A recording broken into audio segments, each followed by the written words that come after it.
నామంలో మీ అందరికీ ప్రేమతో వందనాలు తెలియజేస్తున్నాను.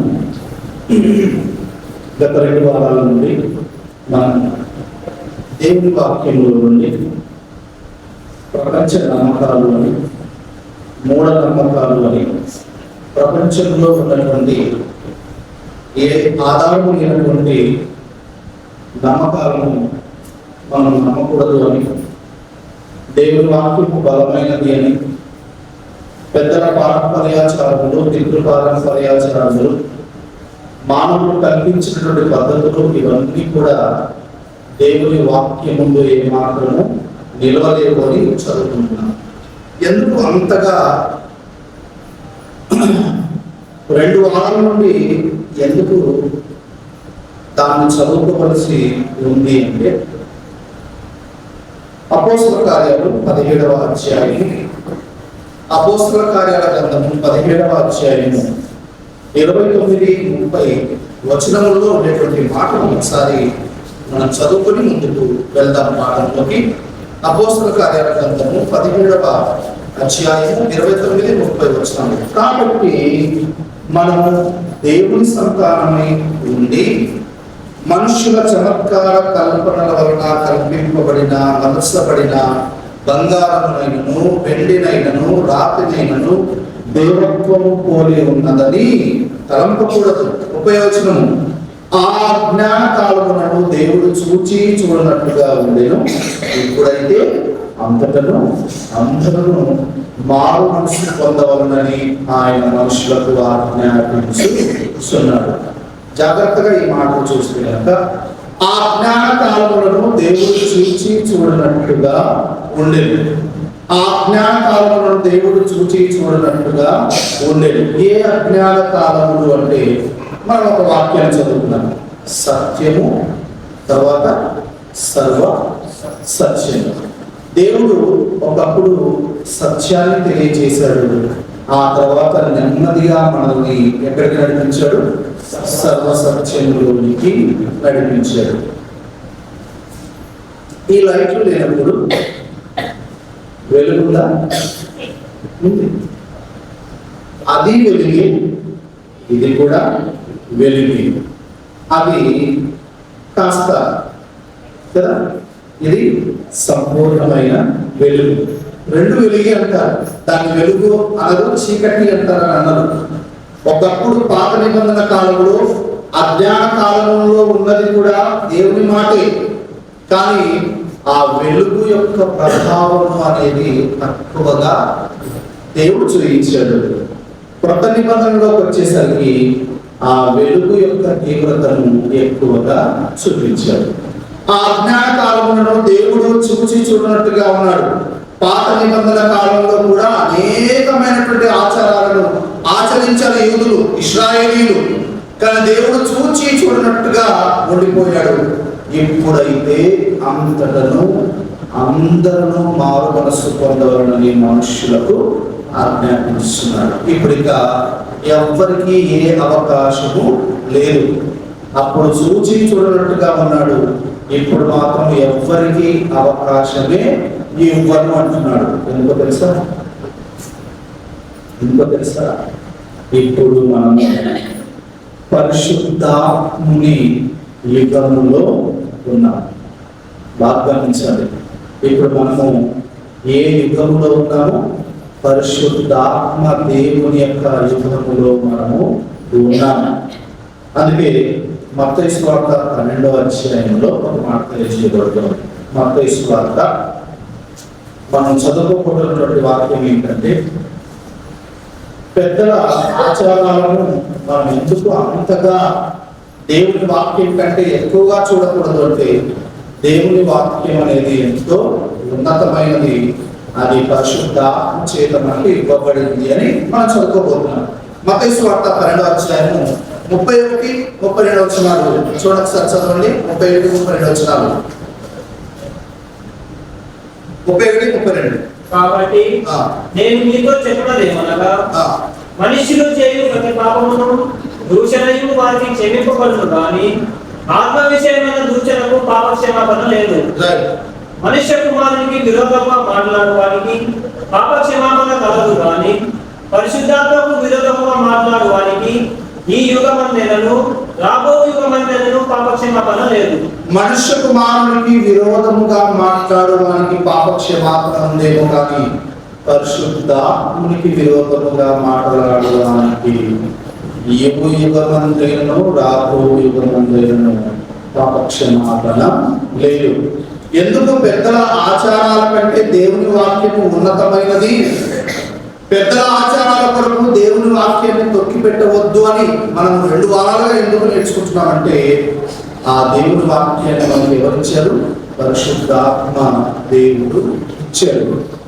మనుష్య కుమారునికి అనగా యేసుక్రీస్తుకు విరోధంగా మాట్లాడిన క్షమాపణ ఉంది కానీ పరిశుద్ధాత్మకి వ్యతిరేకంగా వెళ్తే మాత్రమే పాప క్షమాపణ లేదు అన్నాడు.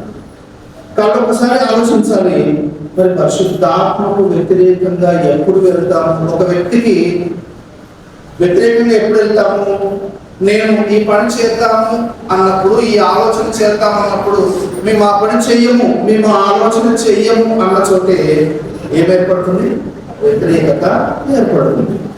సో కాబట్టి దేవుని వాక్యానికి లోక సంబంధమైన ఆచారాల కంటే దేవుని వాక్యానికి ఎందుకు అంత ప్రాముఖ్యత ఇవ్వాలి అంటే ఆ వాక్యము పరిశుద్ధాత్మ చేత మనకు అనుగ్రహించబడింది.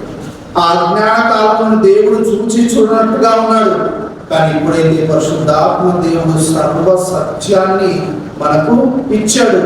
ఇక సర్వ సత్యాన్ని ఇచ్చిన తర్వాత కూడా ఆ దేవుని వాక్యాన్ని పక్కకు పెట్టి ఇది అది అని ఆలోచిస్తే మాత్రము దేవుడు అంటున్నాడు, క్షమాపణ ఉండదేమో, జాగ్రత్తగా ఆలోచించుకోండి. పరిశుద్ధాత్మని ప్రాముఖ్యత ఒకసారి చెప్పుకొని ఇంకొన్ని వాక్యాలలో వెళ్దాం. పరిశుద్ధాత్మని ప్రాముఖ్యత, మనము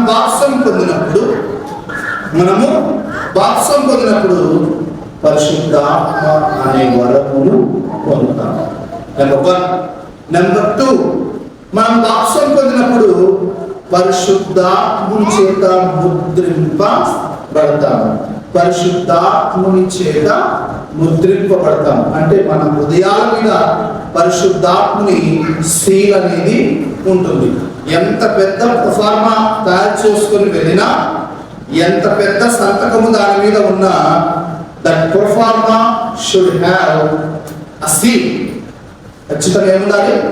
సీల్ అనేది ఉంటేనే ఇట్ విల్ బి పాస్డ్, అది చలామణి అవుతుంది. ముద్ర అనేది లేకపోతే కనుక చలామణి అవ్వదు. సో పరిశుద్ధాత్మని వరాన్ని పొందాము, పరిశుద్ధాత్మ దేవుని చేత మనము ముద్రింపబడ్డాము. ఆ తర్వాత పరిశుద్ధాత్ముడు ఇప్పుడు మనలో నివాసము ఉన్నాడు. దేవుని ఆత్మ మీలో నివసించుచున్నదని, మీరు దేవునికి ఆలయమై ఉన్నారని మీరు ఎరుగరా? కాబట్టి పరిశుద్ధాత్మ దేవునికి మనము ఆలయంగా ఉన్నాము, నివాసంగా ఉన్నాము, దేవాలయంగా ఉన్నాము. ఆ తర్వాత ఇంకా ఏంటి? పరిశుద్ధాత్మ గురించి, పరిశుద్ధాత్మ దేవుడు మనకు ఆదరణ కలిగించేవాడుగా ఉన్నాడు. పరిశుద్ధాత్మ దేవుడు మన ప్రార్థనకు సహాయం చేసేటువంటి వాడుగా ఉన్నాడు.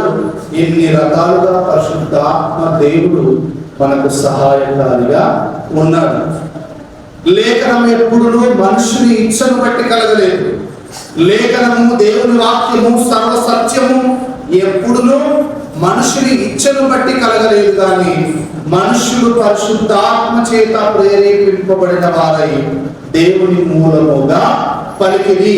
సర్వసత్యము మనకి ఎప్పుడైతే వచ్చిందో ఆ సర్వసత్యము అనేది మనుషులు సొంతంగా పలికినది కాదు, పరిశుద్ధాత్మ చేత ప్రేరేపించబడుతున్నాం. మనం ఇన్ని రకాలుగా పరిశుద్ధాత్మ చేత మనము ఆవరించబడి ఉన్నాం. కాబట్టి ఆ పరిశుద్ధాత్మ చేత వాక్యము మనకు అనుగ్రహించబడింది. కాబట్టి ఇక ఈ వాక్యాన్ని నిర్లక్ష్యం చేయడానికి మాత్రము అవకాశము లేదు. అందుకే లూకాసు వార్తలో ఒక మాట తెలియజేస్తుంది. 10వ అధ్యాయము 26, 27 వచనాలలో, లూకాసు వార్త 10వ అధ్యాయము 26, 27 వచనాలు. లూకాసు వార్త 10వ అధ్యాయము 26, 27 వచనాలు.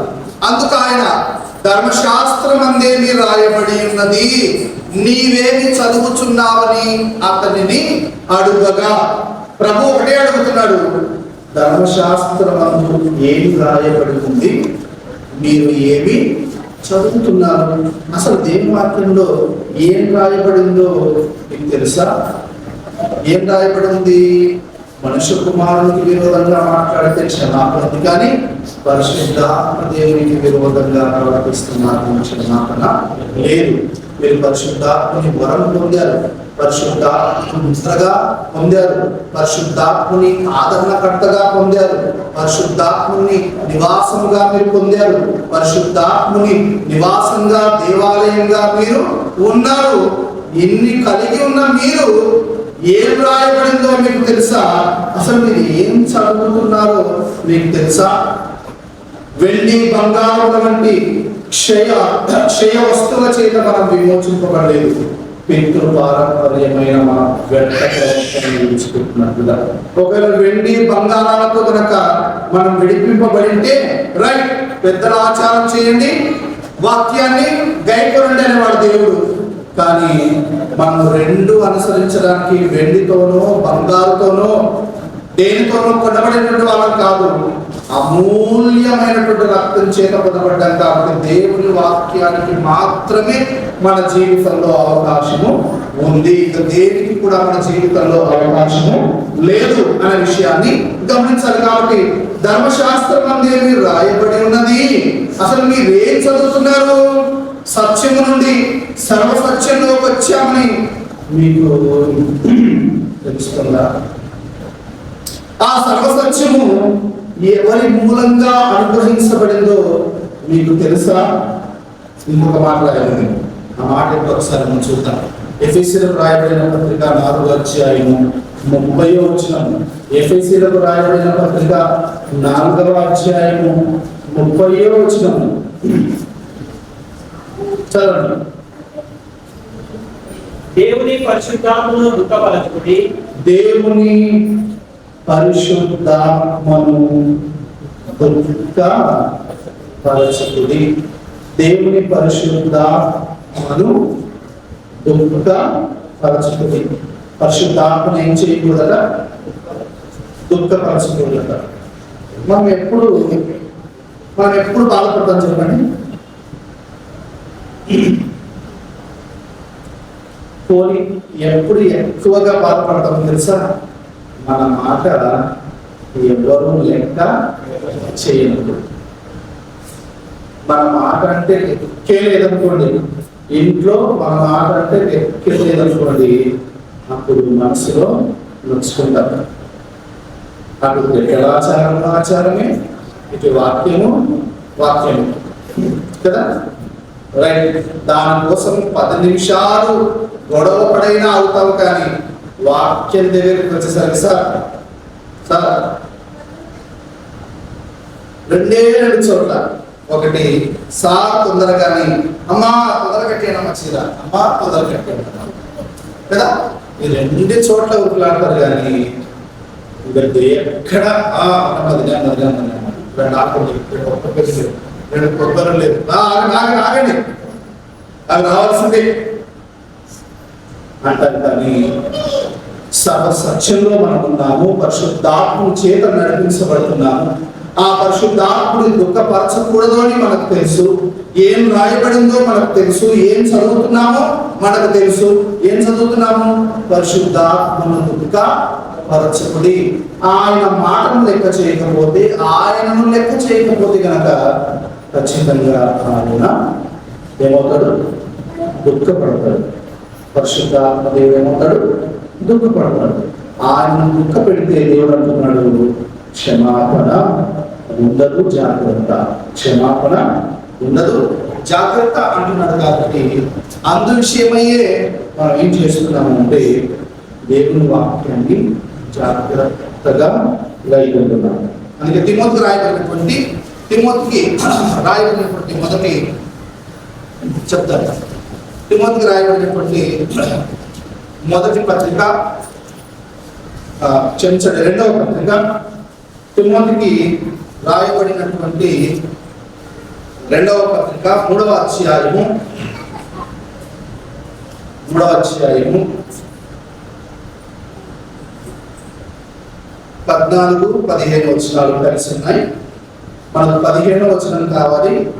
14-15 వచనాలు కలిపి చదువుతున్నాం.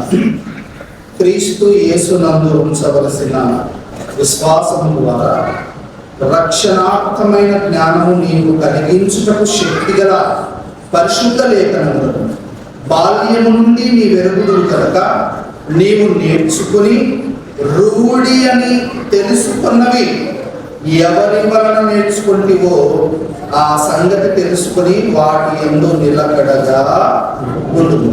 తర్వాత ఇప్పుడు మనకు కావాల్సిన వాక్యం దైవజనుడు సన్నద్ధుడై ప్రతి సత్కార్యమునకు పూర్ణముగా సిద్ధపడి ఉండునట్లు దైవావేశము వలన కలిగిన ప్రతి లేఖనము ఉపదేశించుటకును, ఖండించుటకును, తప్పుదిద్దుటకును, నీతి యందు శిక్ష చేయుటకును ప్రయోజనకరమై ఉన్నది. దేవుని వాక్యానికి 4 రకములైనటువంటి శక్తి ఉంది. దేవుని వాక్యానికి 4 రకములైనటువంటి శక్తి ఉంది.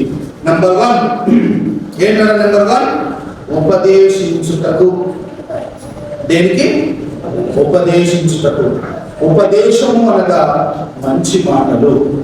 ఉపదేశము అనగా తెలివినిచ్చు మంచి మాటలు. అంటే మంచి మాటలను తెలియజేయగల శక్తి దేనికి ఉంది? దేవుని వాక్యానికి ఉంది. నెంబర్ 2 ఖండించుటకు. దేవుని వాక్యానికి ఏ శక్తి ఉందట? ఖండించడానికి కూడా శక్తి ఉంది. అంటే దేవుని వాక్యము ఏ తరములోనైనా ఏ యుగములోనైనా తిరుగులేనిది. దేవుని వాక్యము ఏ తరములోనైనా ఏ యుగములోనైనా తిరుగు లేనిది. అంటే అప్పట్లో అది కరెక్టే, కానీ ఇప్పుడు మాత్రము ఆ వాక్యం కరెక్ట్ కాదని చెప్పడానికి ఎవరికి వీలు లేదు. ఏ తరములోనైనా అది ఏమన్నాడు? ఏ తరములోనైనా సరే ఖండించే శక్తి దేవుని వాక్యానికి ఉంది. నెంబర్ 3 తప్పుదిద్దుటకును. నువ్వు చేస్తుంది తప్పు, దాన్ని దిద్దుకో అని చెప్పే శక్తి దేవుని వాక్యానికి ఉంది.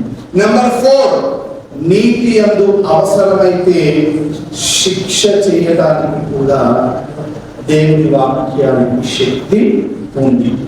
నీతి విషయమై అవసరమైతే శిక్షించడానికి కూడా దేవుని వాక్యానికి శక్తి ఉంది. కొరింథీ సంఘంలో ఒకడు ఒక తప్పు చేశాడు. ఏం తప్పు చేశాడు?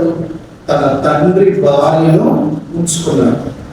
అయినా సరే కొరింథీలో ఉన్నటువంటి దేవుని బిడ్డలు వారిని వెలువేయకుండా వారి విషయమై గొప్పగా చెప్పుకుంటున్నారు. ఆ మగాడు ఏమైనా చేస్తాడు అని మాట్లాడుకుంటున్నారు.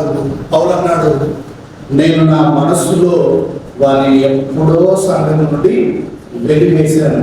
తప్పు చేసిన వారిని సంఘం నుండి వెళ్ళి కొంతకాలం ఎల్లకాలం కాదు, ఎదురాడి కాదు కదా, ఎల్లకాలం కాదు, కొంతకాలం తప్పు చేసిన వారిని కొంతకాలం సంఘం నుండి వెలివేసే శక్తి దేనికి ఉంది? దేవుని వాక్యానికి ఉంది. కాబట్టి నీతి యందు శిక్ష చేయుటకు, ఉపదేశించుటకు, ఖండించుటకు, బుద్ధి చెప్పుటకు, తర్వాత నీతి యందు శిక్ష చేయుటకు ఎన్ని రకాలుగా దేవుని వాక్యానికి శక్తి ఉంది. ఎందుకో తెలుసా? దైవావేశము వలన కలిగినది కాబట్టి. మనుష్యుని నోటి నుండి వచ్చినది కాదు. ఎక్కడి నుంచి వచ్చింది?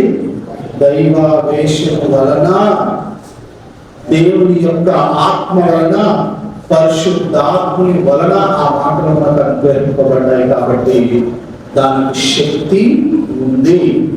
శక్తి కలిగినటువంటి ఆ వాక్యాన్ని నిర్లక్ష్యంగా చూస్తే క్షమాపణ లేదు. కాబట్టి లోక సంబంధమైన ఆచారాల కొరకు దేవుని వాక్యాన్ని ఎందుకు నిరర్థకం చేస్తున్నాము? లోక సంబంధమైన ఆచారాల కొరకు దేవుని వాక్యాన్ని ఎందుకు నిరర్థకం చేస్తున్నాము? ఒకవేళ లోక సంబంధమైన ఆచారాల వల్ల కూడా కాస్త ఏదైనా ప్రమాదం ఉందేమో, కానీ పరిశుద్ధాత్ముని వాక్యానికి విరోధంగా వెళితే ఇంకా ఎక్కువ ప్రమాదం ఉందిగా. మనుషుల ఆచారాలకు వ్యతిరేకంగా వెళితే ఇంత ప్రమాదం ఉంది. పరిశుద్ధాత్ముని వాక్యానికి విరోధంగా వెళితే ఆకాశం అంత ప్రమాదం ఉంది. ఏ ప్రమాదాన్ని ఢీకొందాం? ఏ ప్రమాదాన్ని ఢీకొందాం? మనుషుల ఆచారాలను ఆచరించి దెబ్బతిన్నా పర్లేదు, గాయపడినా పర్వాలేదు, కాస్త దరిద్రాన్ని అనుభవించినా పర్వాలేదు, పరిశుద్ధాత్మునికి మాత్రం వ్యతిరేకంగా వెళ్ళవద్దు. కాబట్టి లేఖనం ఎప్పుడు మనుషులు ఇచ్చిన పట్టగలగలేదు, కానీ మనుషులు పరిశుద్ధాత్మ వలన ప్రేరేపించబడిన వారై దేవుని మూలంగా పలికిరి. దేవుని ఆత్మ వలన పలికారు. దేవుని ఆత్మ వలన సర్వసత్యము మనకి ఇవ్వబడింది. సర్వసత్యం వచ్చిన తర్వాత కూడా ఇంకా కొబ్బరి పంటలు లేకపోతే పెళ్లి లేదు, మామిడాకులు లేకపోతే పెళ్లి లేదు, తలంబ్రాలు లేకపోతే పెళ్లి లేదు, పసుపు లేకపోతే పెళ్లి లేదు కదా. పసుపు ఉన్నా పెళ్లి జరుగుతుంది, పసుపు లేకపోయినా పెళ్లి జరుగుతుంది. దేన్ని మనుషుల ఆచారాలను మనం ఎలా చూడాలంటే ఇన్ ఏ సైంటిఫిక్ వ్యూ, ఒక శాస్త్రీయ దృక్పథంలో చూసి ఆలోచించి ఆ వైపుగా వెళ్తే బాగుంటుంది. కానీ మూఢనమ్మకాల వైపు వెళ్ళి దేవుని వాక్యాన్ని మాత్రం నిరర్థకము చేయవద్దు. అలా నిరర్థకం చేస్తే కనుక దేవుని పరిశుద్ధాత్ముడు దుఃఖపరచబడతాడు. ఆయన దుఃఖపరచబడితే క్షమాపణ లేదనే విషయాన్ని గుర్తుంచుకొని దేవుని వాక్యానికి మన హృదయంలో ఎక్కువగా చదివిద్దాం. దేవుడు మనల్ని దీవించి ఆశీర్వదించిన కాక అందరికీ ప్రధాన తెలియజేస్తూ ముగిస్తుంది.